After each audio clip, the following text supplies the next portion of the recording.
Hello students, DSCJ home classes में एक बार फिर से आपका स्वागत है, खुश आमदीद है। मैं इमरान तांत्रे एक बार फिर से हाज़िर हुआ हूँ आपकी खिदमत के लिए। उम्मीद है कि जो भी लेक्चर अभी तक मैंने दिए या बाकी उस्तातिज़ा किराम ने दिए तो आपने एंजॉय किए होंगे, और उम्मीद ये भी है कि आज का लेक्चर भी जो है आप एंजॉय करेंगे और जो है उसको साथ साथ में तैयार भी करेंगे। तो बच्चों, आज हम 9th हिस्ट्री का दूसरा चैप्टर पढ़ने जा रहे हैं, जो कि है socialism in Europe and Russian revolution, जिसको हम ये भी कह सकते हैं कि ये बहुत ही एक डिमांडिंग लेक्चर है आपके 9th क्लास में। तो बच्चों, टॉपिक को शुरू करने से पहले हम इस चैप्टर के आज के इस लेक्चर के लर्निंग ऑब्जेक्टिव्स जानने की कोशिश करेंगे।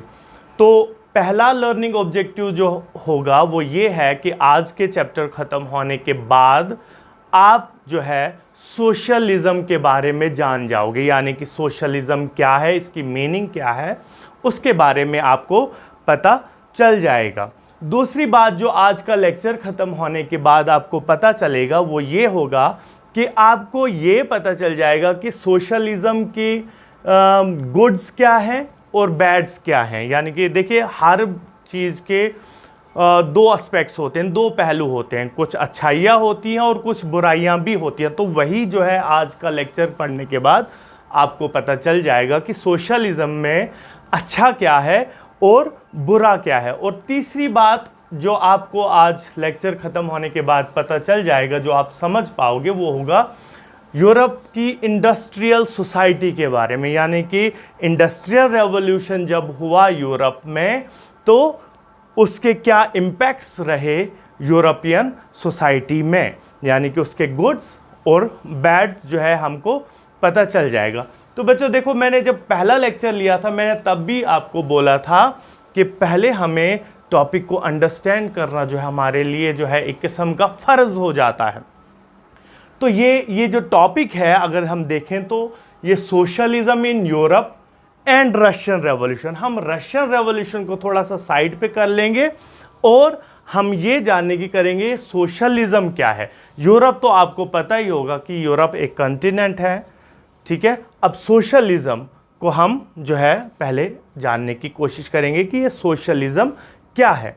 देखिए, सोशलिज़म जो है बच्चों एक ऐसा सिस्टम है जहाँ पे सारी प्रोडक्शन या फिर मीन्स ऑफ प्रोडक्शन, डिस्ट्रीब्यूशन सारा जो है एक कम्युनिटी के हाथ में होता है, या फिर हम कह सकते हैं कि स्टेट के हाथ में होता है। लोग खुद ही जो है काम करते हैं, खुद ही कमाते हैं, खुद ही खाते हैं, तो कोई उसमें ऑब्स्ट्रक्शन नहीं होता है। तो एक ऐसा ही सिस्टम जहाँ पर सारा कुछ मीन्स ऑफ प्रोडक्शन और डिस्ट्रीब्यूशन जो है वो कम्युनिटी या स्टेट के हाथ में रहता है। जो इस आप पिक्चर पे भी जो है थोड़ा सा आइडिया ले सकते हैं कि नेशनल एक ट्रेजरी होती है, वहाँ से ही डिस्ट्रीब्यूशन होता है और वहाँ पे ही जो है रिटर्न हो जाता है। तो ये आप इस पिक्चर से, मैं ज़्यादा डिफ़िकल्ट वे से आपको नहीं समझाऊंगा, जो इजी नटशल में आपको समझ आ जाएगा। तो वो मैंने यही बताया, एक ऐसा सिस्टम जहाँ पर मीन्स ऑफ प्रोडक्शन जो है ऑन करता है कौन, एक कम्युनिटी या फिर एक स्टेट ऑन करता है। इसके बाद हम थोड़ा आगे चलते हैं और हम जानने की कोशिश करेंगे कि इस सोशलिज़म के गुड्स और बैड्स क्या है। तो अगर हम ये देखें तो यहाँ पर जो है हम कह सकते हैं कि सोशलिज़म का मेन एम जो है वो ये है कॉमनवेल्थ, यानी कि ये जनरल मासेस के लिए इक्वली काम करते हैं, और जहाँ पर लोगों की भलाई के लिए काम करो या फिर लोग ही ऑनर हों हर किसी चीज़ के, तो वहाँ पर हम खुद ही अंदाज़ा लगा सकते हैं कि वो सिस्टम अच्छा है। यहाँ पर अगर हम बात करें थोड़ा सा दूसरा, जो हमने पहला चैप्टर पढ़ा था फ्रेंच रेवोल्यूशन, वहाँ पर सारा जो था होल्ड जो था वो चाहे मीन्स ऑफ प्रोडक्शन पे था या फिर डिस्ट्रीब्यूशन पे था, वो एक मोनार्क, एक किंग के हाथ में था। और वहाँ पर क्या हुआ, रिवोल्ट हुआ, क्योंकि वहाँ पर जो है लोग गरीब से गरीबतर हो रहे थे, पुअर से पुअरर हो रहे थे, और रिच जो थे वो रिचर हो रहे थे। वो दूसरा सिस्टम था। लेकिन इस सिस्टम में जो था इक्वल डिस्ट्रीब्यूशन हो रही थी। तो हम कह सकते हैं कि ये सिस्टम जो है काफ़ी अच्छा है, क्योंकि यहाँ पर जो है सारा कुछ होल्ड लोगों के अपने हाथ में है। तो दूसरा पॉइंट जो है वो हम ये कह सकते हैं, गुड की बात कर रहा हूँ मैं, क्योंकि सारा जो है होल्ड ऑन जो होता है वो सोसाइटी का या कम्युनिटी का होता है। तो वो एक अच्छे वे से जो है इस इकोनॉमिक या फिर प्रोडक्शन की डिस्ट्रीब्यूशन कर सकती है। ठीक है। तो तीसरी बात जो है, अब हम बैड की बात करेंगे, तो सोशलिज्म का सबसे बुरी बात जो है अगर हम कहें तो इसमें इकोनॉमिक ग्रोथ जो है सोसाइटी की या फिर किसी भी स्टेट की, वो थोड़ा स्लो प्रोसेस में चलता है। ये इसका थोड़ा सा बैड में हम इसको इंक्लूड कर सकते हैं। और इसमें क्या होता है कि जैसे कि देखिए आप इस पिक्चर में देख पा रहे होंगे कि एक लेडी जो है वो बड़ी टेंस है। ये लेडी जो है यहाँ पर मैंने शो करने की कोशिश की, ये एक बिजनेसमैन है जो बड़ी टेंस है, क्योंकि सोशलिज्म में क्या होता है कि इसमें प्राइवेट बिजनेस का जो है वो अपॉर्चुनिटी नहीं मिलती। एक इंसान जो है अगर वो अपना बिजनेस, एक बड़ा बिजनेस एस्टैब्लिश करना चाहता हो तो वो नहीं कर पाता। तो ये हम कह सकते हैं, क्योंकि देखिए हर कोई इंसान जो है उसमें अपने किस्म का जो है पोटेंशियल होता है। कोई बिजनेस में जो है महारत रखता है, तो यहाँ पर जो है बिजनेस फैलाने के लिए जो है आपको अपॉर्चुनिटी नहीं मिलती है। तो ये जो है हम कह सकते हैं कि इसका बैड है। तो ये सोशलिज्म के बारे में थोड़ा सा, क्योंकि हम सोशलिज्म के ऊपर पूरा चैप्टर पढ़ने जा रहे हैं, तो थोड़ा बहुत जो है हमें सोशलिज्म के बारे में पता होना चाहिए था, जो हमें आगे काम आ जाएगा। दूसरा, इस चैप्टर में अगर देखा जाए तो दूसरी बात थी रेवोल्यूशन, जिसकी डेफिनेशन जो है मैंने आपको पहले भी दी थी, और मुझे लगता है कि इन पिक्चर पे जो है आप समझने की कोशिश कर सकते हो, या फिर समझ पाओगे कि मैं इन पिक्चर के ज़रिए जो है मैंने रेवोल्यूशन की मीनिंग एक बार फिर से बताने की कोशिश की है। जो आपके स्क्रीन के लेफ्ट में जो है पिक्चर है, जहाँ पर मैंने दिखाया है यूनिटी ऑफ पीपल दिखाई हुई है, और दूसरी साइड में जो है मैंने दिखाने की कोशिश की है कि एक किंग जो है उसको ओवरथ्रो किया जाता है। यानी कि यहाँ से आप रेवोल्यूशन की डेफिनेशन समझ सकते हैं कि जब बहुत सारे लोग यूनाइट होके एक सिस्टम को, एक एडमिनिस्ट्रेटिव सिस्टम या फिर एक पॉलिटिकल सिस्टम को ओवरथ्रो करें और नया सिस्टम वहाँ पर लाएं, तो उसको हम रेवोल्यूशन कहते हैं। तो ये जो थी मीनिंग थी सोशलिज्म की और रेवोल्यूशन की। तो अब हम चलते हैं सोशलिज्म इन यूरोप की ओर। देखिए, इस टॉपिक को मैं एक प्रोवर्ब से शुरू करूंगा। If France sneezes whole Europe gets cold. ये एक बहुत ही फेमस प्रोवर्ब है कि अगर फ्रांस छींकता है तो पूरे यूरोप को ज़ुकाम हो जाता है। मीन्स इससे हम ये कह सकते हैं कि कितना एक इम्पॉर्टेंट देश था ये यूरोप में, या फिर हम कह सकते हैं कि यूरोप में जो कुछ फ्रांस ही एक ऐसा नेशन था जिस पर हर किसी की निगाहें टिकी हुई थी।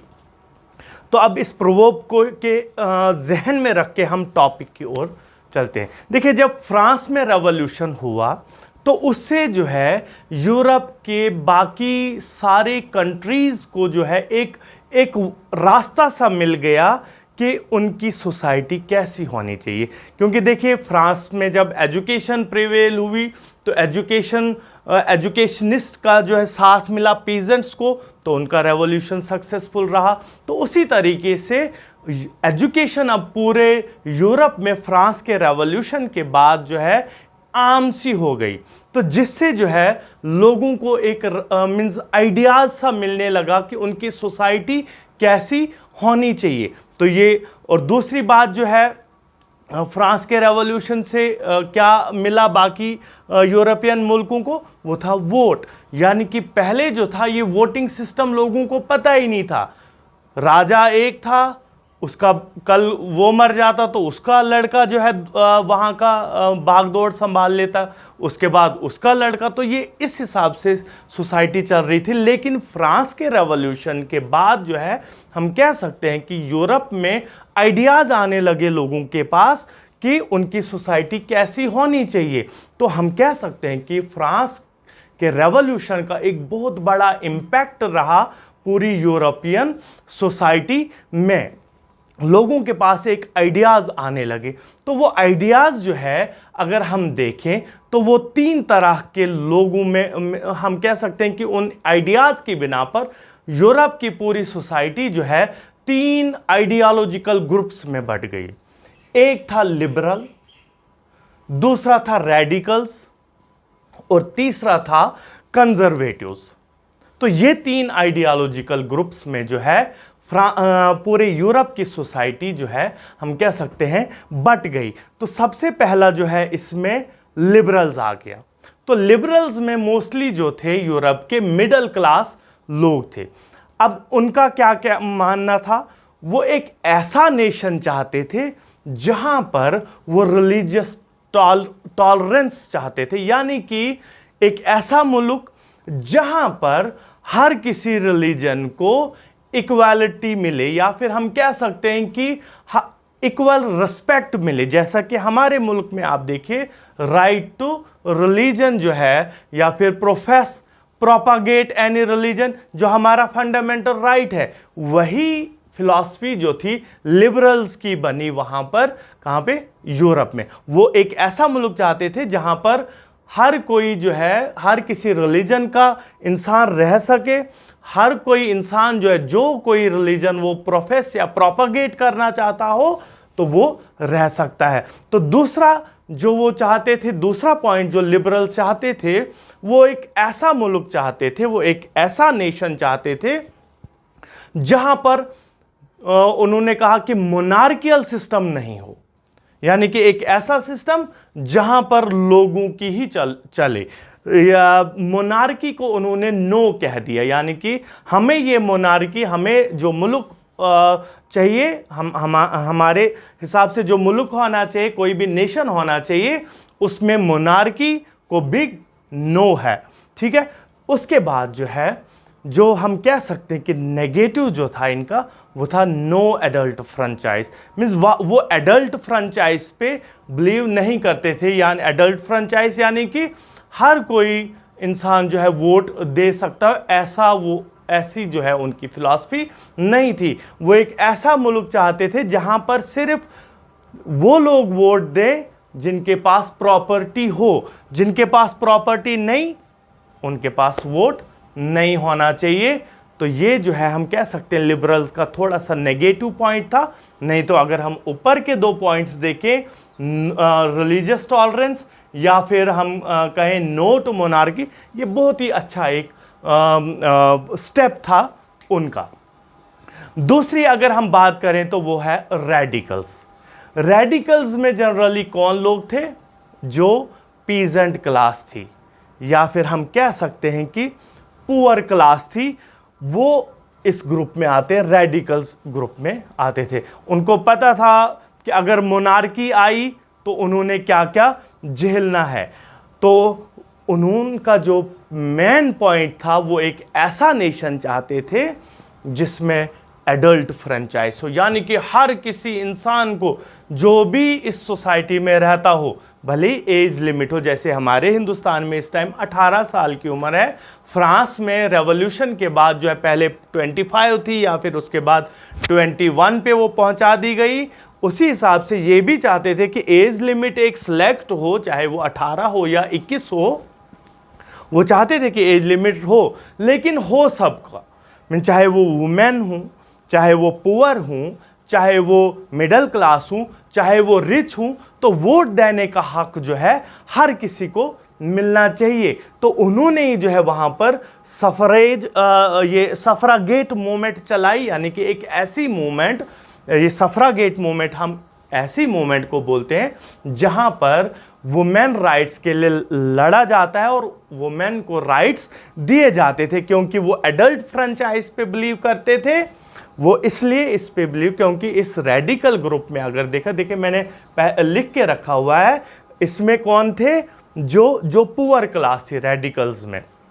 तो वो चाहते थे कि एडल्ट फ्रेंचाइज हो और वुमेन को भी जो है, तभी जाके जो है उन्होंने सफरागेट मूवमेंट चलाई। और ये मूवमेंट एक ऐसी मूवमेंट होती है जहां पर वुमेन को वोट दिया जाता है, वोट का राइट दिया जाता था। तो वो ऐसे ही जो है ये नेशन चाहते थे। तो तीसरा मेन पॉइंट जो रेडिकल्स था वो ये था कि वो किसी भी किस्म की प्रिविलेजेस नहीं देना चाहते थे किसी भी सेक्शन को इस सोसाइटी में, क्योंकि उनको पता था कि फ्रांस में, क्योंकि देखिए मैंने पहले ही आपको बोला कि ये फ्रांस का ही आइडिया था जो अब पूरे यूरोप में फॉलो किया जाता था। ये उसी का असर था, फ्रेंच रेवोल्यूशन का ही असर था जो अब हमें पूरे यूरोप में देखने को मिल रहा था। तो रेडिकल्स क्या बोलते थे कि प्रिविलेजेस नहीं होनी चाहिए थी, क्योंकि यही प्रिविलेजेस को लेकर जो है इनको बहुत सेंचुरी से, नंबर ऑफ ईयर से हम कह सकते हैं कि इनको सुप्रेस किया जाता था। और ये अब इनको रास्ता मिल गया था और वो कहते थे कि ये प्रिविलेजेस जो है नहीं होनी चाहिए थी, नो टू प्रिविलेजेस इन्होंने कहा। तो अब हम चलते हैं थर्ड ग्रुप की ओर, जो था कंजर्वेटिव ग्रुप। अब इसमें कौन थे, लिबरल्स में मिडिल क्लास, रेडिकल्स में लोअर क्लास या हम पुअर क्लास कह सकते हैं, और कंजर्वेटिव्स में रूलिंग क्लास। या आप जहन में रख लिए ये रूलिंग क्लास कौन, जैसे कि मोनार्क, या फिर हम कह सकते हैं जो फर्स्ट एस्टेट में थे। जब हम फ्रेंच रेवोल्यूशन पढ़ रहे थे तो जो फर्स्ट एस्टेट के बंदे थे वो हम यहाँ पर कह सकते, फर्स्ट या सेकंड एस्टेट दोनों, फर्स्ट भी और सेकंड भी, जो वो थे उसी टाइप के लोग आप रख लीजिए कि यहाँ पर कंजर्वेटिव आइडियोलॉजिकल ग्रुप को वो बिलोंग करते थे। अब ये कैसा नेशन चाहते थे, ये एक ऐसा नेशन जहां पर लिबरल्स और रेडिकल की पॉलिसीज को अपोज किया जाए। क्यों, क्योंकि ये रूलिंग क्लास थी, इनको पता था कि अगर लिबरल्स और रेडिकल्स फैल गए तो इनका जो है पत्ता साफ हो जाना है, तो दोबारा से ये कभी जो है यहाँ के रूलर्स नहीं बन सकते, या फिर इनके हाथ में कभी पावर नहीं आनी चाहिए। ऐसा नहीं कि वो चेंज नहीं चाहते थे, वो भी चेंज चाहते थे सोसाइटी में, लेकिन बड़े स्लो प्रोसेस से, बहुत ही स्लो प्रोसेस से वो चेंज चाहते थे। वो मैं एक बार फिर से आपको बता दूं कि वो एक ऐसा नेशन चाहते थे जहां पर पॉलिसीज को लिबरल्स और रेडिकल्स की पॉलिसीज को अपोज किया जाए। दूसरी बात, ये चेंजेस चाहते थे, ऐसा नहीं कि ये स्टेबल या फिर हर बार जो है वो पावर अपने हाथ में ही रखना चाहते थे, नहीं, वो भी चेंजेस चाहते थे, लेकिन कहते थे कि थोड़ा स्लो प्रोसेस में। क्यों, क्योंकि वो कहते थे कि पास्ट को भी रेस्पेक्ट करना है, जो पास्ट में सिस्टम यहाँ पे प्रिवेल्ड थे उनको भी रेस्पेक्ट करना है, उन्हीं की जो है गुड्स को हमने लाना है और सोसाइटी में प्रिवेल करना है। तो ये सारा प्रोसेस जो है बड़े स्लो वे से जो है हमने कराना है, बिल्कुल एकदम से जो है हमने सोसाइटी में एक रूल से दूसरे रूल में या फिर एक सिस्टम से दूसरे सिस्टम में शिफ्ट नहीं होना है। तो ये तीसरा ग्रुप था यहाँ आइडियोलॉजिकल ग्रुप।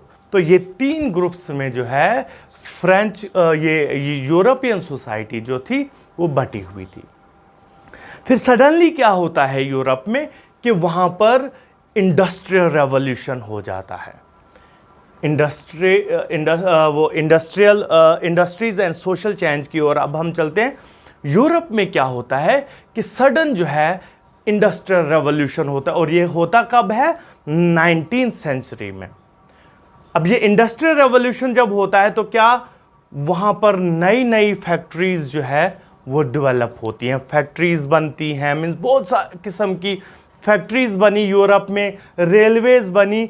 इन फैक्ट्रीज से जो है बहुत ज़्यादा आसानी भी हुई यूरोप में, बहुत ज़्यादा। लेकिन इसके बहुत सारे जो है हम कह सकते हैं कि नेगेटिव्स भी रहे। वो पॉजिटिव्स और नेगेटिव्स पे हम बाद में बात करेंगे। लेकिन अभी जो है इस इंडस्ट्रीज़ की वजह से हम कह सकते हैं कि यूरोपियन सोसाइटी में एक बिग चेंज देखने को मिला।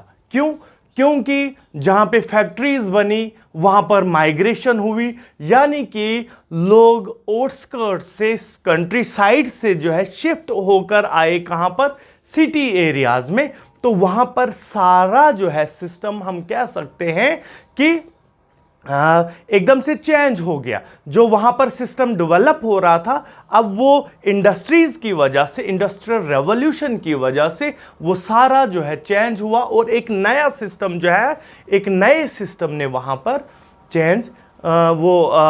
कदम रखा। तो अब ये इंडस्ट्रियल रेवोल्यूशन के जो गुड्स और बैड हैं, हम थोड़ा सा उन पे बात करेंगे। देखिए, इन पिक्चर्स में जो है मैंने आपको थोड़ा सा समझाने की कोशिश की है कि इसके गुड क्या रहे। आप देख सकते हैं पहली पिक्चर में जो है आप देख सकते हैं कि कितनी जो है एक ही फैक्ट्री में कितनी सारी जो है कार्स एक साथ बन रही है। तो हम कह सकते हैं कि ये फैक्ट्रीज के आने से जो है यूरोप में जो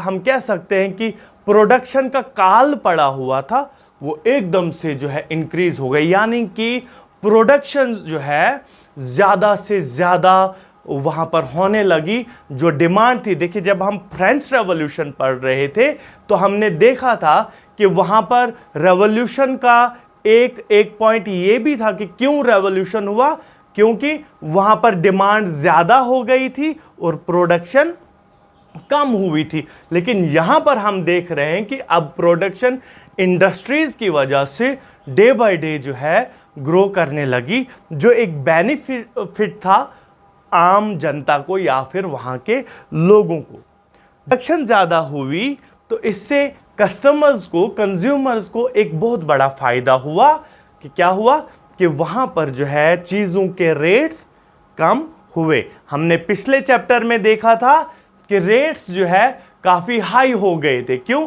क्योंकि प्रोडक्शन कम थी, डिमांड ज़्यादा थी। लेकिन यहाँ पर जब प्रोडक्शन काफ़ी ज़्यादा होने लगी तो इसमें जो है मार्केट में एक कंपटीशन, आप देखिए अगर एक दुकानदार है, एक शॉपकीपर है किसी जगह पे, तो वो आपको 10 रुपए की चीज़ जो है 10 रुपए में देगा।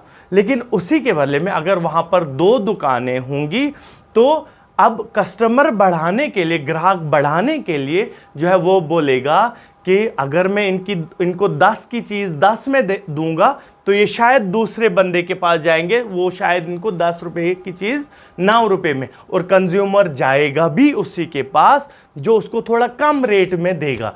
तो जब मार्केट में चीज़ें ज़्यादा आने लगी तो उसमें जो है दुकानदारों को या फिर बिजनेसमैन को हम कह सकते हैं कि उनके बीच में एक कंपटीशन बन गया, और उस कंपटीशन में सक्सेसफुल रहने के लिए जो है उन्होंने अपने रेट्स जो है थोड़ा लो कर दिए ताकि उन्हीं के पास जो है ज़्यादा से ज़्यादा कस्टमर आए, ग्राहक आए।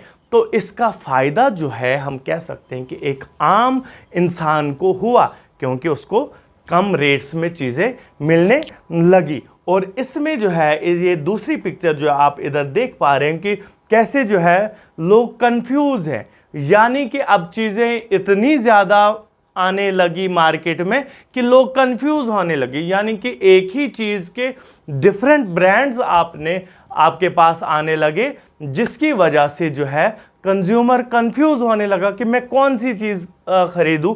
तो यानी कि अब आप एक कंज्यूमर को, एक ग्राहक को किसी एक ही चीज़ पे जो है स्टिक नहीं रहता। अब उसके पास ऑप्शंस थे, एक चीज़, एक ब्रांड पसंद नहीं है तो दूसरा ब्रांड पसंद नहीं है तो तीसरा ब्रांड। तो ये भी फ़ायदा हुआ लोगों को जो इस इंडस्ट्रियल रेवोल्यूशन के बाद जो है लोगों को हुआ। तो ये थे कुछ पॉजिटिव्स या फिर हम कह सकते हैं कि गुड्स जो वहाँ पर यूरोप में इंडस्ट्रियल रेवोल्यूशन के बाद पाए गए। अब हम बात करेंगे थोड़ा बैड के बारे में, क्योंकि देखिए हर किसी चीज़ का अगर अच्छा होता है तो उसका बुरा भी देखने को मिलता है। तो इंडस्ट्रियल रेवोल्यूशन की वजह से हम कह सकते हैं कि वहाँ पर बैड भी बहुत ज़्यादा देखने को मिले। तो सबसे मेन जो यहाँ पर है और सबसे पहला पॉइंट जो है यहाँ पर मैं कहूँगा कि इंडस्ट्रीज़ के आने से जो है अनएम्प्लॉयमेंट वहाँ पर फैला। अब आप सोच रहे होंगे कि ये अनएम्प्लॉयमेंट कैसे? हमने तो सुना है कि इंडस्ट्रीज़ के आने से हम लोगों को जो है ज़्यादा से ज़्यादा नौकरियां जो है मिलती हैं। तो इस पिक्चर में आप देखिए पहले कि कितना मैंने शो करने की कोशिश की है कि लोग जो है जॉब ढूंढने के लिए जाते हैं, लेकिन दूसरी पिक्चर में आप देख पा रहे हो कि जॉब क्लोज। वो कहते हैं कि मुझे जॉब दे दो, आई नीड जॉब, यहाँ पर जॉब। ऐसा क्यों? इंडस्ट्रीज के आने से हमने सुना है कि जॉब्स मिलती हैं, लेकिन यहाँ पर तो जॉब क्लोज हो गई है, ऐसा क्यों? ये दूसरी पिक्चर में मैं आपको मैंने दिखाने की कोशिश की है कि क्यों। आप खुद आइडिया लगा सकते हैं। अगर हमारा फेस टू फेस इंटरेक्शन होता तो मोस्ट प्रोबेबली आप मैक्सिमम बच्चे जो है वो आंसर दे सकते थे ये पिक्चर देख के। इस पर मैंने दो पिक्चर्स लगाई हैं, एक है बिफोर यानी कि बिफोर इंडस्ट्रियल रेवोल्यूशन, और दूसरी पिक्चर मैंने यहाँ पर लगाई है आफ्टर। तो इनसे जो है आप अंदाज़ा कर सकते हैं कि क्यों अनएम्प्लॉयमेंट जो है फैली, एम्प्लॉयमेंट जो है अनएम्प्लॉयमेंट क्यों फैली। तो यहां पर आप देख सकते हैं कि देखिए मैंने यहां पर दिखाया पहली पिक्चर में कि एक गड्ढा खोदने के लिए पहले कितने लोगों की जरूरत पड़ती थी, आप काउंट कर सकते हैं। इससे एक दो कम भी हो सकते हैं या फिर एक दो जो है ज्यादा भी हो सकते हैं, यानी कि इस स्क्रीन में जो है हम देख सकते हैं कि कोई 10 या 12 बंदे जो है एक गड्ढा खोदने में लगे हैं। तो ये बात जो है इंडस्ट्रियल रेवोल्यूशन से पहले की बात है कि एक ही जगह पर हम 10 बंदों को एम्प्लॉय कर सकते हैं। लेकिन इंडस्ट्रीज के आने के बाद इन 10 बंदों को हमने रिप्लेस किया, 9 बंदों को हमने यहां काम से हटा दिया और सिर्फ एक बंदे को हमने रखा जो इस जेसीबी मशीन को चला रहा है, ऑपरेट कर रहा है और वो गड्ढा खोद रहा है। तो यहां पर आप आइडिया लगा सकते हैं कि क्यों जो है अनएम्प्लॉयमेंट फैला। इंडस्ट्रीज के आने से पहले एक काम करने के लिए जो है 10 बंदे जो है हमें लगे, लेकिन इंडस्ट्रीज के बाद सिर्फ एक।